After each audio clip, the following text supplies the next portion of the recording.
बस एक जना कंफर्म कर दो कि दिख रहा है स्क्रीन और मेरी आवाज आ रही है।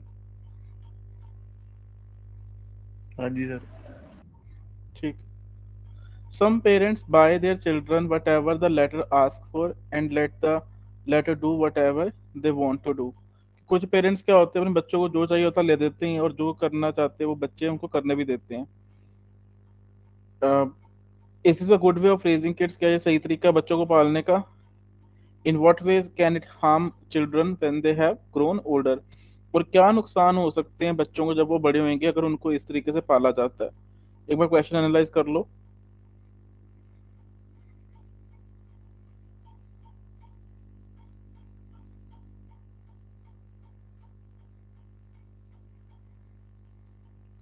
चलो इंट्रोडक्शन देखो। We see ourselves in our children. अच्छा, पहली तो बात इसमें पहले क्वेश्चन का एक ही पॉइंट चल जाएगा कि गुड है कि नहीं।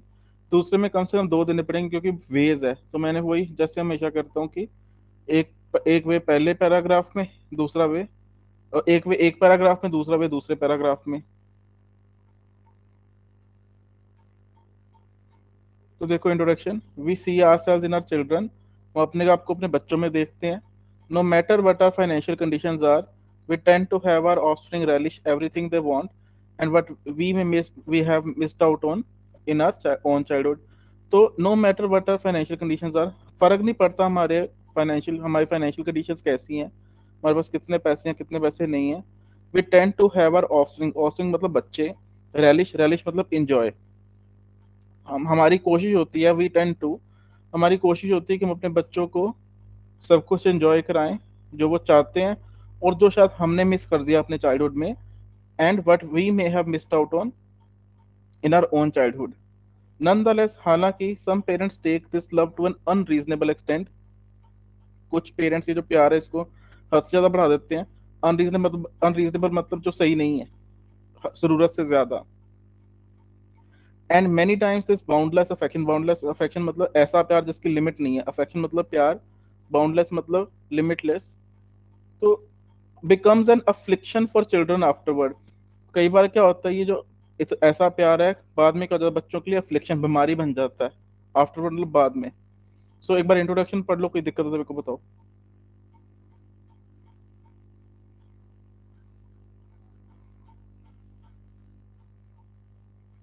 रिकॉर्डिंग में पॉज करती।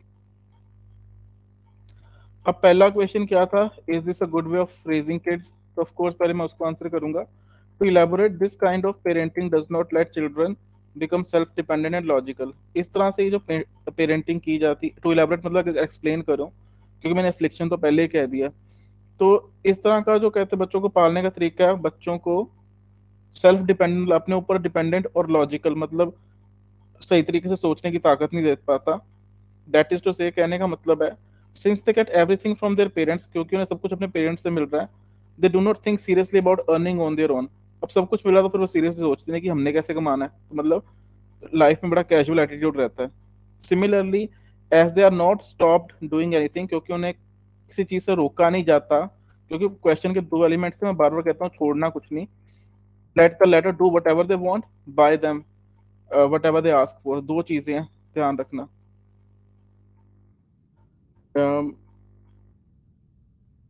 Similarly, as they are not stop doing anything, क्योंकि उन्हें कुछ करने से रोका नहीं जाता, they do not consider the negative results before taking something up. तो किसी भी जिम्मेदारी को लेने से पहले फिर उसका नेगेटिव भी नहीं सोचते, क्योंकि उनको तो आज़ादी है, कुछ भी करें, कुछ भी खरीद सकते हैं अपने पेरेंट्स की मनी से। फॉर इंस्टेंस,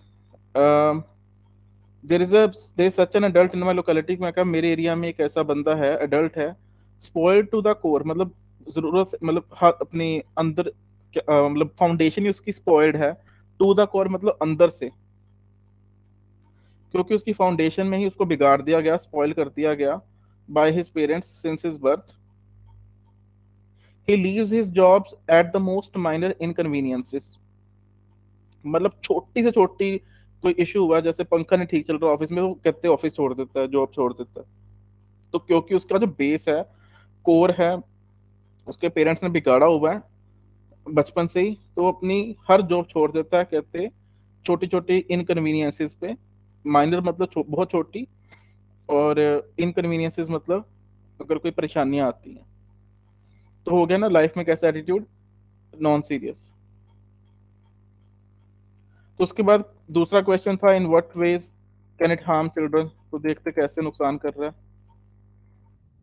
पहला जो कहते नुकसान है, वन मेजर कॉन्सिक्वेंस, कॉन्सिक्वेंस मतलब रिजल्ट, कॉन्सिक्वेंस मतलब result, such one major consequence such children can face further in life is frustration. तो एक जो बड़ा स्यापा वो क्या है कि उनको फ्रस्ट्रेशन आएगी आगे। फ्रस्ट्रेशन तुम लोग समझते हो। In other words, earlier they have seen the worldly heaven with their parents Fortune, Fortune मतलब पैसे। तो पहले जो उन्होंने सारा स्वर्ग देखा है यहाँ पे, वो क्या अपने पेरेंट्स की कहते वेल्थ के कारण देखा है। however after their parents have passed away, passed away मतलब died, मर चुके हैं, they have to deal with the bitter realities of life by themselves। अब उनको कहते जो कहते कड़वे सच है उनके साथ खुद ही कहते डील करना पड़ना है, मतलब हैंडल करना पड़ना है। To illustrate, they may no longer be able to afford the favourite brands. हो सकता है कि वो नो लॉन्गर अब ना कर पाए, कि अफोर्ड ना कर पाए अपने फेवरेट ब्रांड्स को। अब लिवाइस नहीं खरीद सकते, अब रैंगलर नहीं खरीद सकते। सच एडजस्टमेंट्स आर नॉट ईजी, ऐसी जो एडजस्टमेंट्स हैं, ऐसे जो कहते समझौते हैं आसान नहीं होते। With a pampered history, pampered मतलब बहुत ज्यादा प्यार किया हुआ, तो ऑफ कोर्स उनका चाइल्डहुड क्या है, उनकी हिस्ट्री क्या है, पैम्पर्ड है, मतलब बड़े दुलार से पाला गया। Pampered history and can easily result in frustration. अब ऐसी एडजस्टमेंट्स जब कहते हैं इजी नहीं है, कहते ऐसी हिस्ट्री के साथ तुम्हारी, तो तुम्हें क्या मिलेगी, फ्रस्ट्रेशन मिलेगी।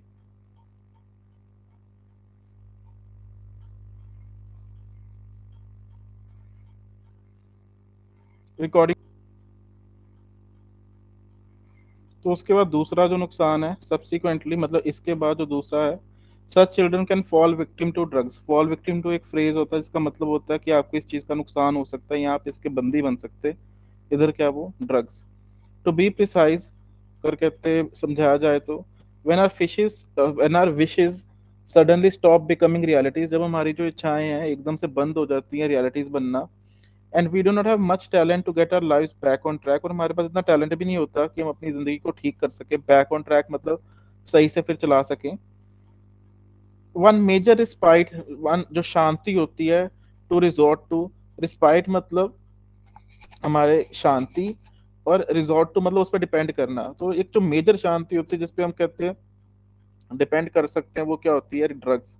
For example, I started smoking when I was unable to do anything about my bad family circumstances, circumstances मतलब हालात। तो एग्जाम्पल क्या दे दी कि मैंने स्मोकिंग कब शुरू की थी, जब मैं अपनी फैमिली के खराब हालातों को के बारे में कुछ नहीं कर पाया था।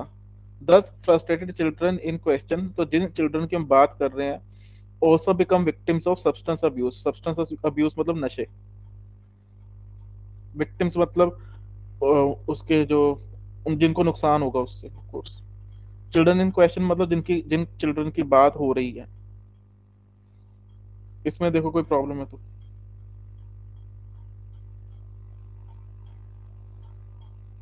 चलो ये हो गया अपना second body paragraph, sorry second harm, मतलब थर्ड बॉडी पैराग्राफ। हमने थ्री बॉडी पैराग्राफ बनाया आज।